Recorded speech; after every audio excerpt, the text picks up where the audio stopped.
ലോകത്തിലെ ഏറ്റവും മികച്ച സ്റ്റെൽത്ത് ഫൈറ്റർ ജെറ്റായ F-35നെ ഫ്രഞ്ച് നിർമ്മിതമായ റഫേൽ ഫൈറ്റർ ജെറ്റ് വെടിവെച്ച് വീഴ്ത്തിയെന്ന് ഞാൻ പറഞ്ഞാൽ നിങ്ങളിൽ എത്ര പേർക്ക് അത് വിശ്വസിക്കാൻ സാധിക്കും? പക്ഷെ അത്തരമൊരു സംഭവം ഒരു സിമുലേറ്റഡ് ഫൈറ്റർ സംഭവിച്ചു. ഒരു തവണയല്ല സംഭവിച്ചത്.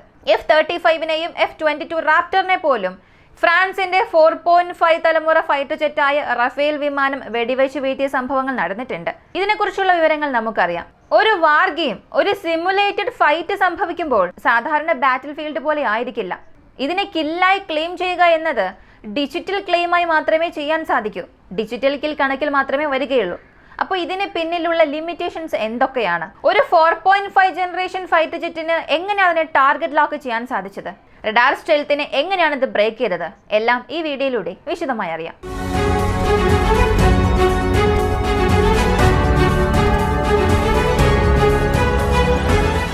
Exercise Atlantic trident Finland June മാസം 16 മുതൽ 25 വരെ നാറ്റോയിലുള്ള പ്രധാനപ്പെട്ട രാജ്യങ്ങളുമായി നടത്തിയ ഒരു വാർ ഗെയിമാണിത്. 2023 ഫിൻലാൻഡ് നാറ്റോയിൽ ചേർന്നു. ഇങ്ങനെ ചേർന്നതിന് ശേഷം ഇടയ്ക്കിടെ ഇങ്ങനെയുള്ള എക്സസൈസുകൾ നടത്തും. ഇത്തവണ യുണൈറ്റഡ് സ്റ്റേറ്റ്സ്, ഫ്രാൻസ്, ഫിൻലാൻഡ് ഇവരുടെ വിമാനങ്ങൾ അവിടെ പ്രധാനപ്പെട്ട സ്ഥാനത്ത് മത്സരത്തിൽ പങ്കെടുത്തു. യുണൈറ്റഡ് സ്റ്റേറ്റ്സിനെ പ്രതിനിധീകരിച്ച് F-35 ലൈറ്റനിങ് മുതൽ F-35 ഈ വേരിയന്റ് വരെയുള്ള വിമാനങ്ങളും, ഫ്രാൻസിനെ പ്രതിനിധീകരിച്ച് റഫേൽ യുദ്ധവിമാനങ്ങളും, ഫിൻലാൻഡിനെ പ്രതിനിധീകരിച്ച് F-18 യുദ്ധവിമാനങ്ങൾ, ഇങ്ങനെ വിവിധ തരം വിമാനങ്ങൾ ഈ ഒരു ദൗത്യത്തിൽ പങ്കാളികളായി.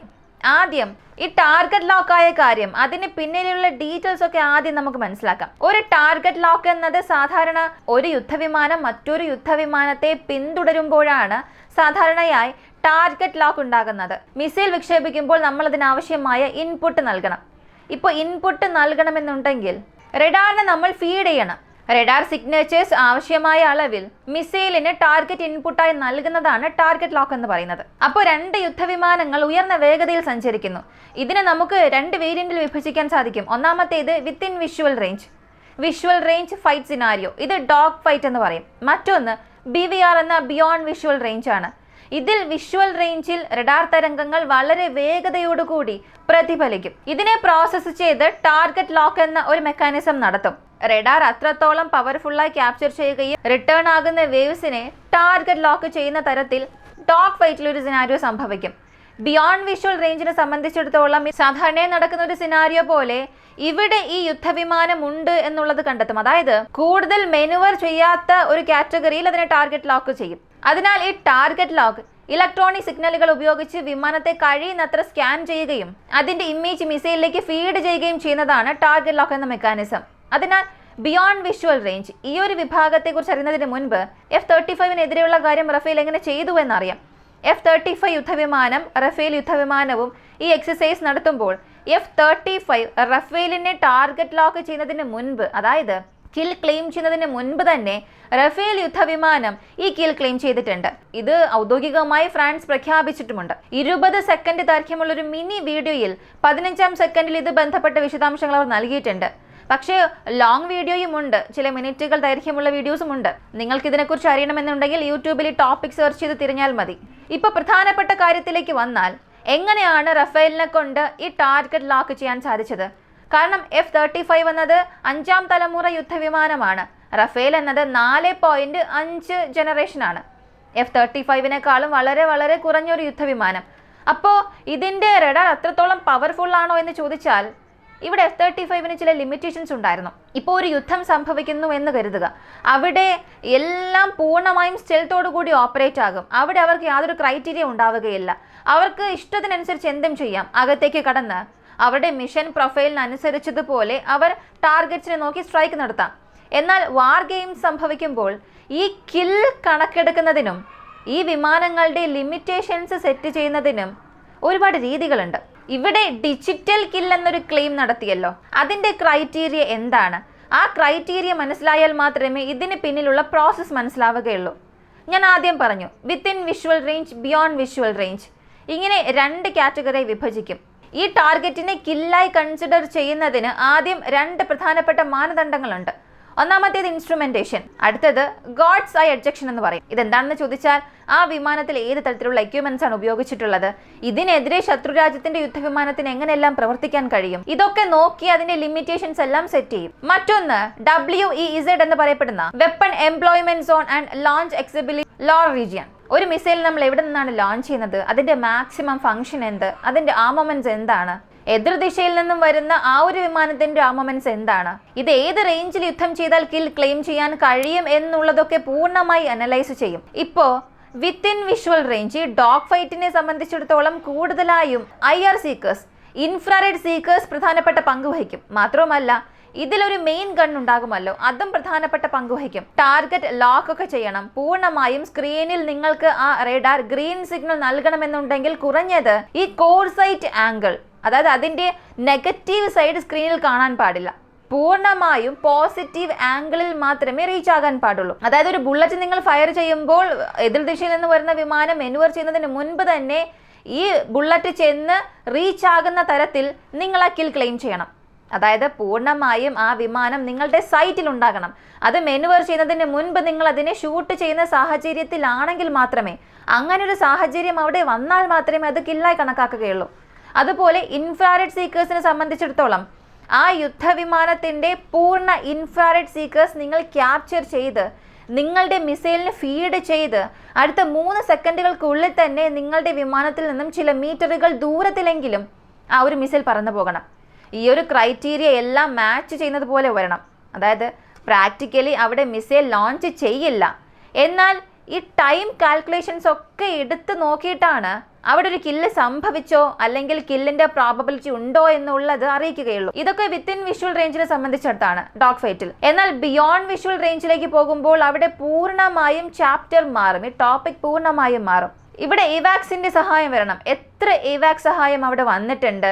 എവാക്സിന്റെ സഹായം ലഭിച്ചിട്ട് കൂടിയും ഒരു 100, 150 അല്ലെങ്കിൽ 200 കിലോമീറ്റർ അകലെ നിന്ന് വരുന്ന ഒരു വിമാനത്തെ ഈ വിമാനത്തെ കൊണ്ട് കണ്ടെത്താൻ കഴിഞ്ഞോ, അല്ലെങ്കിൽ അതിന്റെ റഡാർ ട്രേസ് ലഭിച്ചോ?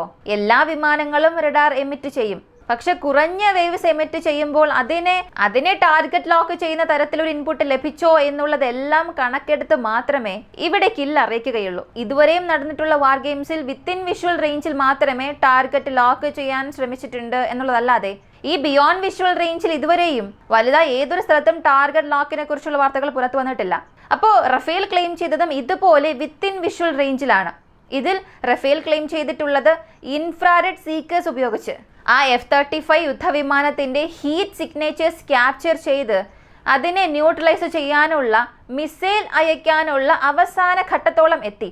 അതായത് പ്രാക്ടിക്കലി നോക്കിയാൽ ഇപ്പോൾ ഒരു മിസൈൽ ലോഞ്ച് ചെയ്താൽ നോ എസ്കേപ്പ് സോണിൽ F-35 ഉണ്ടാകണം. എത്ര തന്നെ മെനുവർ ചെയ്താലും ഇൻഫ്രാറെഡ് സീക്കറുള്ള മിസൈൽ ആ വിമാനത്തിൽ ചെന്ന് നേരിട്ട് കൂട്ടിമുട്ടി പൊട്ടിത്തെറിക്കും അല്ലെങ്കിൽ പതിക്കുമെന്നുള്ള ഒരു സാഹചര്യത്തിലേക്ക്, ആ ഒരു കാറ്റഗറിയിലേക്ക് റഫേൽ ഈ ഒരു കില്ലിനെ ക്ലെയിം ചെയ്തിട്ടുണ്ട്. അമേരിക്ക എപ്പോഴത്തെയും പോലും ഇതിനെക്കുറിച്ച് വലുതായി ഒന്നും സംസാരിച്ചിട്ടില്ല. എന്നാൽ അവരത് നിഷേധിച്ചിട്ടുമില്ല, ഒരു അക്സെപ്റ്റൻസ് നൽകിയിട്ടില്ല. റഫേൽ കമ്പനി ആയിക്കോട്ടെ ഫ്രാൻസ് ആയിക്കോട്ടെ ഇതിൻ്റെ വീഡിയോ ഫുട്ടേജ് പുറത്തുവിട്ടിട്ട് അമേരിക്കയുടെ F-35 ഫൈറ്റർ ജെറ്റിനെ ഞങ്ങൾ ടാർഗറ്റ് ലോക്ക് ചെയ്തു എന്ന രീതിയിൽ ഒരു ക്ലെയിം നടത്തിയിട്ടുണ്ട്.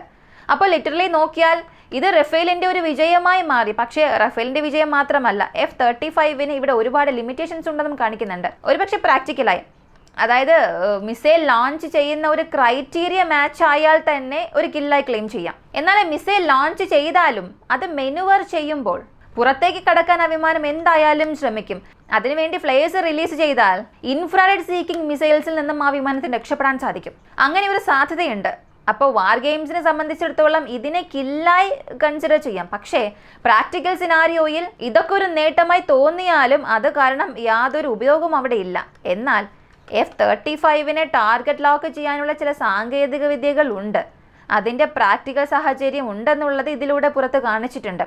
F-35 കുറിച്ച് നമ്മൾ വലുതായി സംസാരിക്കുമ്പോൾ F-22 റാപ്റ്ററും ഇതേ റഫേലിൻ്റെ കീഴിൽ അകപ്പെട്ടിട്ടുണ്ട്. പക്ഷെ അതിപ്പോൾ സംഭവിച്ചതല്ല, ഏകദേശം ഒരു ഡിക്കേഡിന് മുൻപ് സംഭവിച്ചു. 2009 യുണൈറ്റഡ് അറബ് എമിറേറ്റ്സിൽ ഇതുപോലൊരു വാർ ഗെയിംസ് നടന്നു.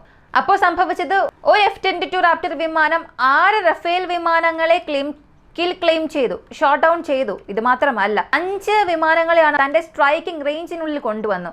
അതായത് ഞങ്ങൾ ഈ വിമാനങ്ങളെ ട്രാക്ക് ചെയ്യുന്നുണ്ട്, ഞാൻ നിങ്ങളെ എൻ്റെ ടാർഗറ്റ് ലിസ്റ്റിലേക്ക് കൊണ്ടുവരാൻ ശ്രമിക്കുന്നുണ്ട്. ഇങ്ങനെ 5 വിമാനങ്ങളെയാണ് അവരുടെ ടാർഗറ്റ് ലിസ്റ്റിലേക്ക് കൊണ്ടുവന്നത്. എന്നാൽ ആ സമയം ഫ്രാൻസിന്റെ ഒരു പൈലറ്റ് പ്രതീക്ഷിക്കാത്തൊരു കാര്യം അവിടെ ചെയ്തു. ആ ഒരു സെക്കൻഡ് വരെയും ഇങ്ങനെയും ഒരു കാര്യം ചെയ്യാൻ കഴിയുമെന്നുള്ളത് ആരും പ്രതീക്ഷിച്ചതേയില്ല. ചേസ് ചെയ്തുകൊണ്ടുവന്ന F-22 റാപ്റ്ററിനെതിരെ ഒരു വലിയ മെനുവർ ചെയ്തു, ഒരു കോബ്ര മെനുവർ പോലെ.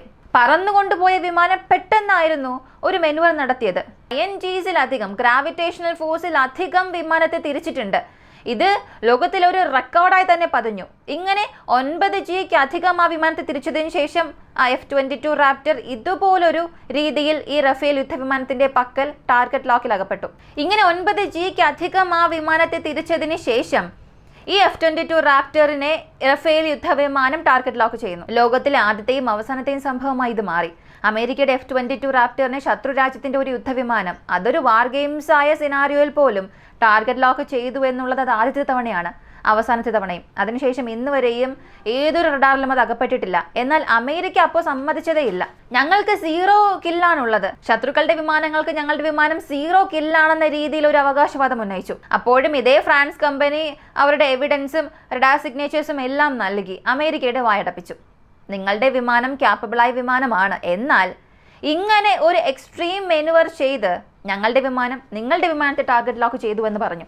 ഇതിലൂടെ ടെക്നോളജി സൈഡ് നോക്കിയാലും നോൺ ടെക്നിക്കൽ സൈഡ് നോക്കിയാലും ശരി, ഓരോ യുദ്ധവിമാനവും ക്യാപ്പബിൾ ആണ്. എന്നാൽ അത് ആരുടെ പക്കലാണ് ഉള്ളത്, അത് ഓപ്പറേറ്റ് ചെയ്യുന്നവർ എങ്ങനെ ഓപ്പറേറ്റ് ചെയ്യുന്നു എന്നുള്ളതിനെ അടിസ്ഥാനമാക്കി ആ വിമാനത്തിന് ഏത് തരത്തിലുള്ള കാര്യം ചെയ്യാൻ കഴിയും എന്നുള്ളതിനും ഇതൊരു ഉദാഹരണമായി മാറി. അതായത് F-22 റാപ്റ്ററിനെ റഫേൽ ടാർഗറ്റ് ലോക്ക് ചെയ്തത് തന്നെ ഒരു ഉദാഹരണമായി മാറി. അപ്പോൾ F-22 റാപ്റ്റർ ലോകത്തിലെ മോസ്റ്റ് അഡ്വാൻസ്ഡ് ഫൈറ്റർ ജെറ്റ് ആണ്. എന്നാൽ ഇവേസീവ് മെനുവേഴ്സ് ചെയ്യുമ്പോൾ അല്ലെങ്കിൽ അതിനെതിരെ ഒരു പെർഫെക്റ്റ് വിമാനം വരുമ്പോൾ അതും അവിടെ ടാർഗറ്റ് ലോക്ക് ചെയ്യപ്പെടാനുള്ള സാധ്യതയുണ്ട്. ഈ ഒരു വീഡിയോയെക്കുറിച്ചുള്ള നിങ്ങളുടെ അഭിപ്രായം കമന്റിൽ പറയുക. കൂടുതൽ അപ്ഡേറ്റ്സിനായി വോയിസ് ഓഫ് വിക്കിയെ നമ്മുടെ ചാനൽ സബ്സ്ക്രൈബ് ചെയ്യുക. മറ്റൊരു വീഡിയോയുമായി വീണ്ടും കാണാം.